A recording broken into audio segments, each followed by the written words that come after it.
તો રાજકોટ ભાજપમાં ચાલી રહેલા જૂથવાદ અંગે આજ રોજ રાજકોટ મનપાના શાસક પક્ષના નેતા નીલુબેન જાદવ દ્વારા મોટો ખુલાસો કરવામાં આવ્યો હતો। જે બાદ સમગ્ર મામલે રાજકોટ મનપા મેયર નયનાબેન પેઢડિયા અને રાજકોટ શહેર ભાજપ પ્રમુખ માધવ દવે દ્વારા ઇન્ડિયા ન્યૂઝ સાથે ખાસ વાતચીત કરી હતી।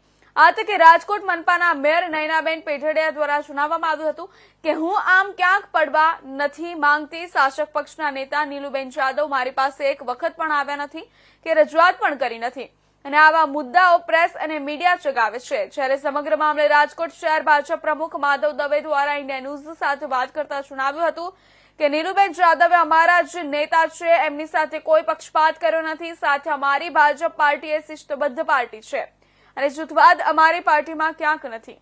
નીલુ સાથે નીલુબેન જાદવ અને રાજકોટ મનપાના પૂર્વ મેયર બીનાબેન આચાર્ય સહિતની મહિલાઓ દ્વારા એક 12 મહિલાઓની સમિતિ બનાવી છે, તેનો પણ મને ખ્યાલ નથી।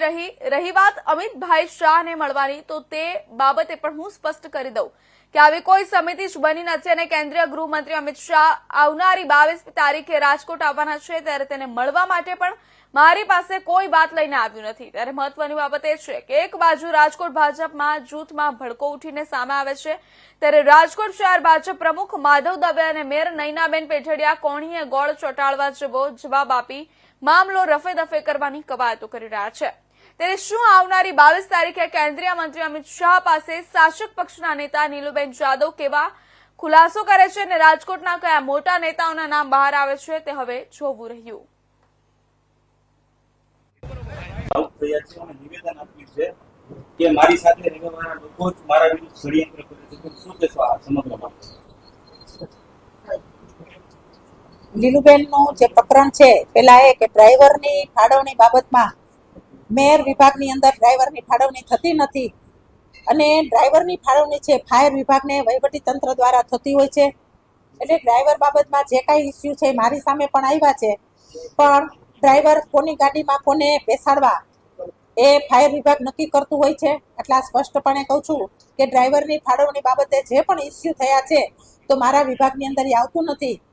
એટલે લીલુબેને મને ક્યારેય એવી ફરિયાદ કરેલી નથી કે મેયર તરીકે અથવા એક બેન તરીકે મારી વેદના હું એને કહું। એટલે લીલુબેન મારી પાસે ક્યારે આવ્યા નથી। બેન, તમે મેયર છો, સાથે સાથે પોલીસ પણ છો, કોણ છે તમને પણ ખ્યાલ છે, તમે પણ આ ષડયંત્રનો ભોગ બનેલા છો। જ્યારે તમે ફરવા માટે ગયા હતા ત્યારે તમે ક્યાં ડીઝલ ચુલાવ્યું, ક્યાં કપડા સુકાવ્યું, તમારા તમામ ફોટો આપે તો કેવી રીતે લીલુબેને કહ્યું મારા ષડયંત્ર દાખલ? હું પ્રયાગના કુંભની અંદર ગઈ હતી ત્યારે છાપાની અંદર ને પ્રેસ મીડિયા વાળાએ ખૂબ છાપેલું અને ખૂબ મારું જે કર્યું ષડયંત્રપૂર્વકનું, પેલા 2 રૂપિયાનો ભાવ છે જ નહીં। ફાયર વિભાગની અંદર જ્યારે હું આ પ્રયાગની અંદર ગઈ ત્યારે મેં કમિશનર સાહેબનો હુકમ લઈને હું ગઈ છું।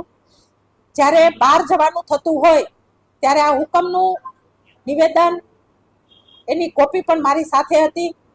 સ્પષ્ટ વાત હતી કે આવ્યા પછી જેટલું ભાડું થશે એટલું ચૂકવણું કરી દેવામાં આવશે, એ પણ મેં ચૂકવી દીધું હતું। પણ છતાં પણ બેન, તમારી બદનામી થઈ એની પાછળ કોઈ જવાબદાર છે? ઈ જ વ્યક્તિ પાછળ હવે લીલુબેનની પાછળ? હું આમાં ક્યાંય પડવા માંગતી નથી। મારામાં એક કાયમી કહેવત રહેલી છે, જે કરે એ ભરે। એટલે આમાં મારે ક્યાંય પડવું નથી। કદાચ હું આમાં પડવા માંગતી નથી કે પ્રયાગ વખતે જેને પણ છાપ્યું છે 2 રૂપિયા ભાવ હતો જ નથી ને હજી પણ છાપે છે। હું કોઈ પ્રેસ મીડિયાનું નામ લેતી નથી અને કોઈ ન્યૂઝપેપરનું પણ નામ લેતી નથી, પણ હજી સુધી છપાય છે કે 2 રૂપિયા લઈને બેન જલસા કરવા ગયા હતા, તો પૂરી માહિતી છે નહીં, 2 રૂપિયાનો ભાવ જ નથી।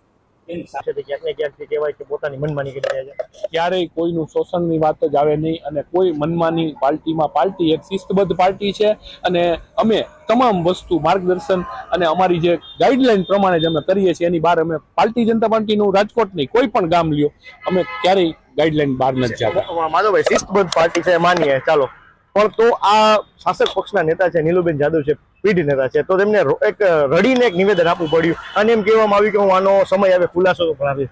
તો આ બધી બાબત ક્યાંક નથી લાગતી કે આ ક્યાંક ને ક્યાંક જૂથવાદ છે?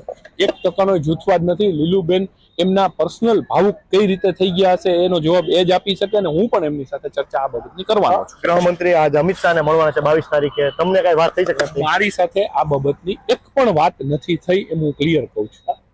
માધુભાઈ, અંતિમ સવાલ, જે મેયર છે આપણા નૈનાબેન પેટડિયા, તેમને પણ થોડાક સમય પહેલા તેમનો પણ એક વિવાદ આવ્યો હતો. તે ગાડી લઈને ક્યાં પ્રયાગરાજ ગયા હતા, ત્યારે પણ તેમને એવું કહ્યું હતું કે મારી પર મને ટાર્ગેટ કરવામાં આવે છે. ક્યાંક ને ક્યાંક કેટલાક ભાજપના જે કોર્પોરેટરો છે, સત્તાધીશો જે મને ટાર્ગેટ કરે છે, તો ત્યારે પણ આ મુદ્દો ઉપડ્યો, તો ફરી પાછો મુદ્દો ઉપડ્યો છે. ના, કોઈને ક્યારેય ભારતીય જનતા પાર્ટીમાં કોઈને ટાર્ગેટ કરવામાં નથી આવતા. જ્યારે પણ આવડી મોટી પાર્ટી છે, નાની મોટી વાત આવે તો પરિવારની જેમ અમે ભેગા બેસીને સોલ્વ કરી લેતા હોઈએ છીએ. માધવભાઈ, જો અમિત શાહને મળશે ને આ નીલુબેન બીનાબેન આચાર્ય પૂર્વ મેયર છે, તે બે સહિતની મહિલાઓ 12 મહિલાઓ છે તે મળશે, અને જો કઈ ખુલાસાઓ થશે તો શું પગલાં લેવાશે જે જવાબદારો છે? ભાઈ, એ વાતની મને ખબર જ નથી, તો એનું અત્યારથી હું કેમ કહી શકું? અને કોઈ એવી વાત જ મારી પાસે આવી નથી, એટલે એ વાત જ તથ્ય વગરની વાત છે. ધન્યવાદ. તો આ હતા રાજકોટ શહેર ભાજપ પ્રમુખ માધવભાઈ દવે, જેમને સ્પષ્ટપણે ઇન્ડિયા ન્યૂઝ સાથે વાતચીત કરતા જણાવ્યું હતું કે જે રીતે નીલુબેન જાદવ છે તેમની કોઈ જે આપણી સાથે જૂથવા થયો છે તેની વાત હજી સુધી મારી સાથે આવે સાથે 22 તારીખે જે અમિત શાહ રાજકોટમાં આવવાના છે તેની પણ હજી મને સુધી કંઈ ખ્યાલ નથી. પણ જે બાબત થઈ છે તેમાં ક્યાંક તે ભાવુક થઈને સમગ્ર વાત છે મીડિયા સમક્ષ કરી ગયા છે, ત્યારે આ બાબતે આવનારા દિવસોમાં આવે નીલુબેન જાદવ છે તે શું ખુલાસા કરે છે તે હવે આવતારો સમય જ બતાવશે. પ્રતિક લીંબાણી, ઇન્ડિયા ન્યૂઝ, રાજકોટ.